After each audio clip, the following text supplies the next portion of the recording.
I was a 20-year-old woman who loved parties, so needless to say, I'd have the time of my life hanging out with my friends. And when my best friend invited me to her house in California, I ecstatically said yes, prepared my stuff, and went on a trip. But unfortunately, my parents were at work and I didn't have a car. So, since waiting for a bus ride could take grueling hours, I decided to cut corners and hitchhike for a ride. I've done it many times before, so I was experienced and relied on this tactic often for convenience purposes. 2 cars passed, and when the third one came around, I put my thumb up and decided to take it. In the vehicle was a decent-looking man in the driver's seat, alongside his wife sitting next to him. I felt more comfortable getting a ride from a couple than with anyone else. The man politely asked for my name and where I was headed, and so I disclosed the exact address of my destination. Then, after giving them all the details, the couple glanced at each other and smiled, agreeing to take me there. As we drove alongside the dark asphalt road, the man kept asking me strange personal questions like, "So, I guess you don't have a boyfriend?" No, I don't. "Does that mean you've never done it with a guy before? Like, you're a virgin?"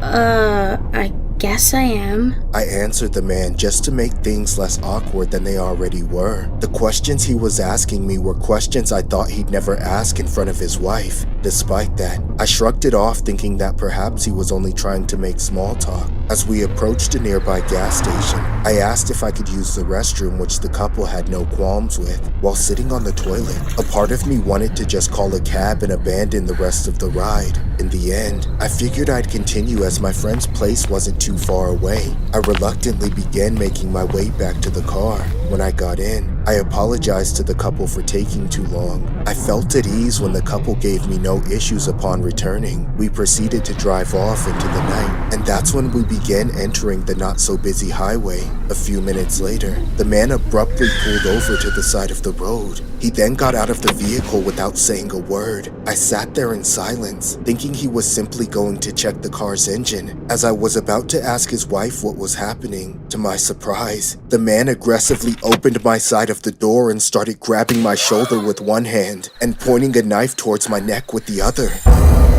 "Dare to scream or run away and I'll slit your throat," he whispered in my ear maniacally. I was so frightened that I couldn't move my body. As I whimpered in sheer terror, the man placed a wooden locksmith box on my head, preventing me from seeing anything or hollering out loud. I was then handcuffed and held in place by either the man or his wife as the car proceeded to accelerate down the highway. And from that moment, the first disturbing chapter of my life would manifest. I didn't know where I was, but eventually, the car stopped, and it seemed like I was being taken into a house where I was held captive. I was then led blindly to walk down into a basement where they chained me up, and from that point on, my life would be a living hell. The couple would coerce me to cook and clean for them, and when it was time to eat, the man would chain me up again in the basement where he fed me scraps, treating me like a rabid animal. I was famished. My loss of motivation and lack of pertinent nutrients often left me disoriented. As a result, my vision would go hazy, and as the couple approached me, I no longer saw them as human beings, but as monsters with distorted faces, bulging eyes, and sharp teeth. To make matters worse, the couple had the habit of placing me inside a box that resembled a coffin underneath their bed every night. Having my head locked in a box or chained up in the basement didn't make any difference. I was kidnapped to be a slave in a house far away from home. I struggled to keep my composure, desperately persuading myself that this was nothing but a horrible nightmare. However, one afternoon, as I was cleaning every corner of this tiny shelter, I noticed the creep entering the bathroom while his wife was watching TV. That was my window of opportunity, a once-in-a-lifetime opening where I could be free again. So, without a second thought, I ran for it, using up all of my strength as I dashed toward the back door, making my way outside. Help! Help! Somebody help me! As the wind brushed my face, I had a tinge of hope. I felt as though I could make it. But But it was only a matter of time before one of them got to me, and it just so happened to be the wife. She was able to catch up to me and pin me down on the ground before the husband came to her aid, crying rivers of tears. I was brought back into that hellhole where the couple locked me up in a box underneath their bed for much longer. Again, it was dark and cramped, making it hard for me to breathe. So, as the couple laughed and cuddled on the bed, I suffered from immense anxiety, having convinced myself that there was no one who would ever find me and that I would die here.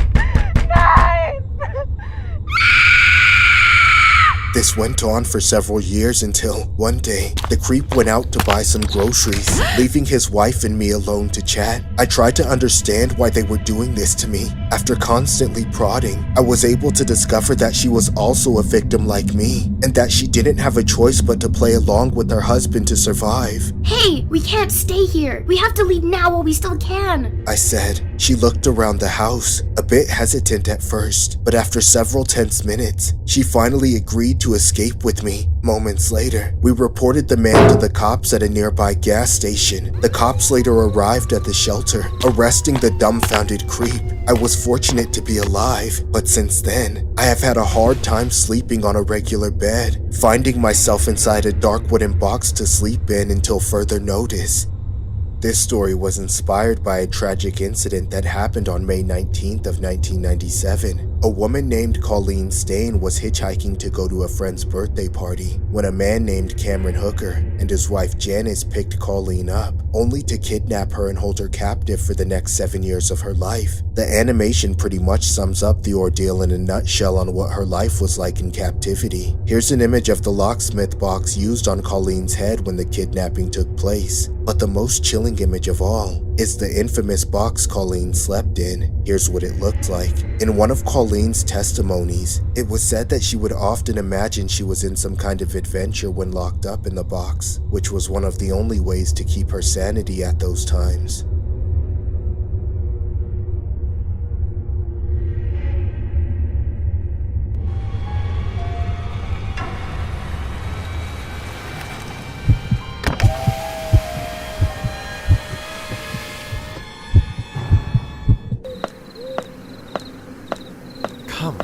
Come on, where's that stupid cab? Is that them? God, I hope so. They're already 20 minutes late. It better be them. Damn it! Come on, where is this guy? That's it. I'm calling them.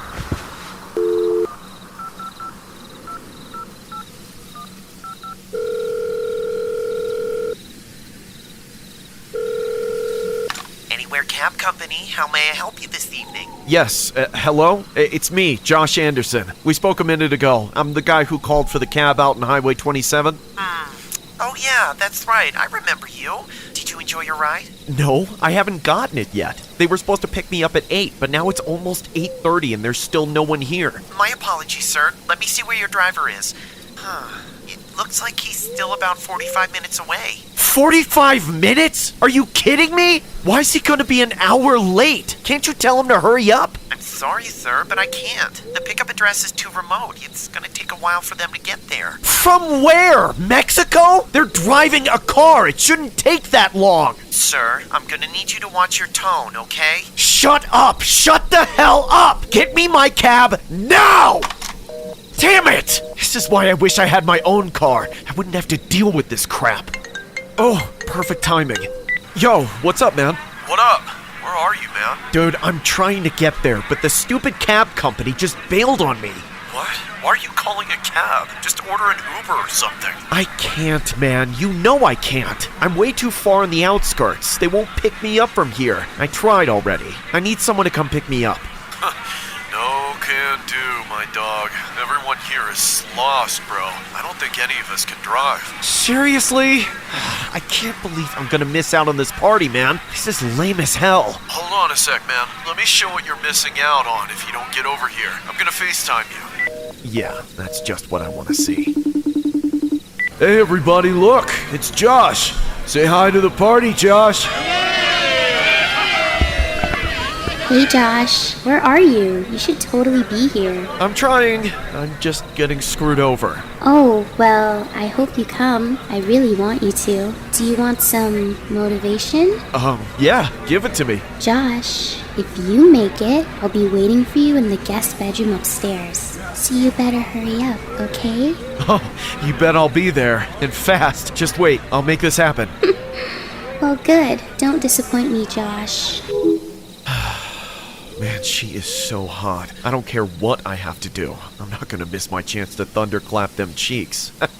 Hold on, is that somebody? I guess I'm gonna have to do this the old-fashioned way. There goes nothing.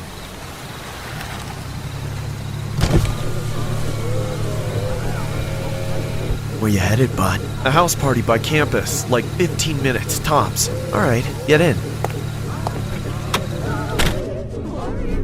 Thanks for the ride. I was fresh out of luck back there. No problem. I'm glad I picked you up. It's nice to have a pretty passenger, you know. I used to be handsome like you when I was your age. Thanks. Of course. Hey, you said you're going to a college party, right? You want to pregame a bit? I got some drink in the cup holder there. No thanks. I'll be good when I get there. Suit yourself. I've got a good buzz going myself. You think I could go into that party with you? Oh, well, it's not really my place, so I don't think it would be cool if I invited any strangers. What? We're not strangers! I'm helping you out, goddammit! Do you really think it's fair that I'm giving you a free ride and I don't even get to hang out with you guys? Huh? I didn't mean to offend you. It's not my house, not my rules. Sorry. Whatever.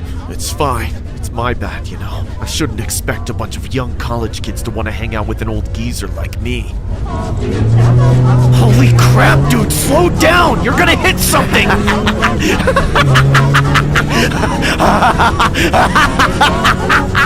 What the hell? Stop the car! My car, my rules.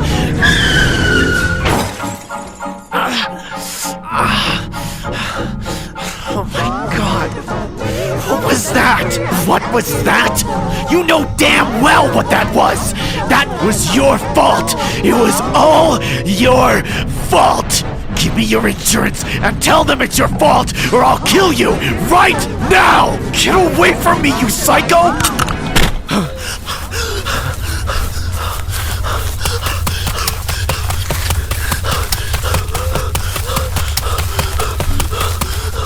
Oh crap, holy crap, this can't be happening. Oh god, no, please no.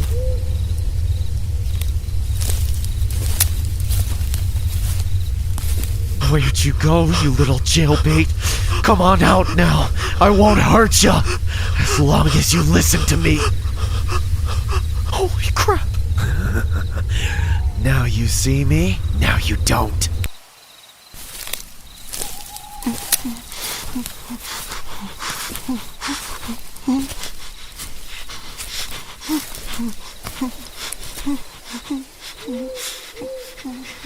Hello! I found you! Ah!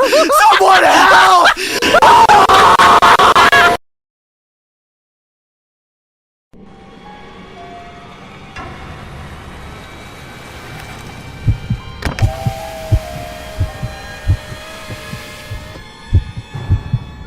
It was almost 50 years ago the last time I hitchhiked. I was still a young woman then, so not exactly as wise as I am now. But things were also much different in the 70s. It was the summer of 1974 to be exact. I just had it out with my fiance early one evening and stormed out of his house. The argument was pretty heated, so I didn't want to ask him for a ride back to where I was staying. Instead, I walked down the road as far as I could until my legs began to cramp. It was getting late, so I decided to stick my thumb out to the cars that passed by. Within a few tries, I got somebody in a tan Volkswagen to pull over. When he rolled his window down, I saw a man more handsome than I thought he'd be. It honestly caught me off guard. Hey, need a ride? Come inside. It's getting cold out here. I'm only going about 3 miles. Is that alright? That's just fine. My name is Ted. Nice to meet you, Ted. I'm Samantha. Hop in. I'll take you wherever you need to go. I was admittedly feeling a little nervous, but the man was rather good looking, so I decided to get in. I told him where my parents' house was and he started heading in that general direction. It wasn't long before he grabbed a beer from the case in the back and offered me one. He hadn't asked me my age, but I wasn't going to bring that up, so I accepted the offer and we both started hammering them back. But that's when the night started to get a little off course. Why don't we go for a ride? Okay. It all seems stupid now, of course, but things were much different in the 70s. I was a little worried, but people weren't as paranoid about each other as they are now. In fact, the idea of getting revenge on my fiancé with an attractive guy seemed too good to be true. By the time we crossed the river into the next state over, I knew it was going to take a lot longer than I originally planned to get home. However, the more time I spent talking with that man, the more comfortable I got with following his lead. By the time the drinks were done, we must have been driving for about 30 minutes. I had no idea where we were going. All I vaguely remember was that we'd crossed into Kentucky, which was a little ways from home. That's when Ted abruptly pulled into a completely random spot that looked like a construction zone of a future neighborhood. I then asked him, What are we doing in here? Are we allowed to do this? "No, but isn't it fun to go where you're not supposed to be?" I guess it is. He drove around the winding streets for a few minutes until we were somewhere in the back of the whole real estate project. Then he stopped at one of the unfurnished houses and got out. I wasn't sure about going inside a building that was only half built, but I was feeling quite adventurous, so I kept following him. We snuck inside and found a private spot. Then Bill pulled me in close and kissed me. I fell right into it. I thought it was so nice, and was anticipating something like this to happen ever since I knew he was giving me more than a ride home. I was up for it just to get back at my fiancé anyway. But then all of a sudden, both of his hands were suddenly wrapping around my throat, squeezing tightly. All I remember seeing was the most cold-hearted eyes I can ever imagine. I couldn't comprehend if he was just getting into it, or if he was trying to kill me. But then, all of a sudden, we heard male voices approaching nearby. Immediately, Ted got spooked and dropped his hands, and from that point on, he behaved very differently, like he'd snapped out of a trance. I thought the voices just sounded like construction workers coming back from a break, but Ted acted as though them simply being there was like getting caught by the police. He then said, "Let's get out of here, now." What? We just got here. I said we have to go. Now get back in the car. He rushed me back inside his car, then sped off. In the moment, I barely knew what was going on. I was confused as to why we had gone all the way out there to make out, or do whatever we were going to do. Just stop all of the sudden right at the start of things and go all the way back. Then he was mean to me after that, not charming and hypnotic anymore, which made me think I had done something wrong. The whole drive back was made in silence. It gave me plenty of time to think about the situation. He definitely knew where he was going the whole time, and it was clear his intention was never just to drop me off at home. I was sure that he had scoped out that remote construction site just before he picked me up. But then there was the way he grabbed my throat like that. By the time we got back into town, I was realizing I should probably be glad things took the turn they did. I was definitely discouraged from ever hitchhiking again. When he finally dropped me off near my parents' house, he was proving to be as cold-hearted as he looked. Goodbye. Thanks for the ride. He completely ignored my goodbye and peeled off into the night. I never saw him again, and I was too embarrassed by the whole thing to tell anyone for a long time. I might have never mentioned it to anyone at all if it weren't for what I found out many years later. I was reading about a serial killer, and as I read it, I started to piece things together. There were an awful lot of similarities between what the book described and what I saw that night in 1974. The handsome man, the kind of car he drove, the rides for young girls in the middle of the night that became something more. And when I pictured his face, it was undeniable. I had no idea how close I'd come to death that night, because the man I was with was undoubtedly Ted Bundy. This story was inspired by a real-life case involving a female named Sherry. The animation pretty much sums up what went down in the summer of 1974. Sherry has since lived to tell about her close call with the infamous Ted Bundy.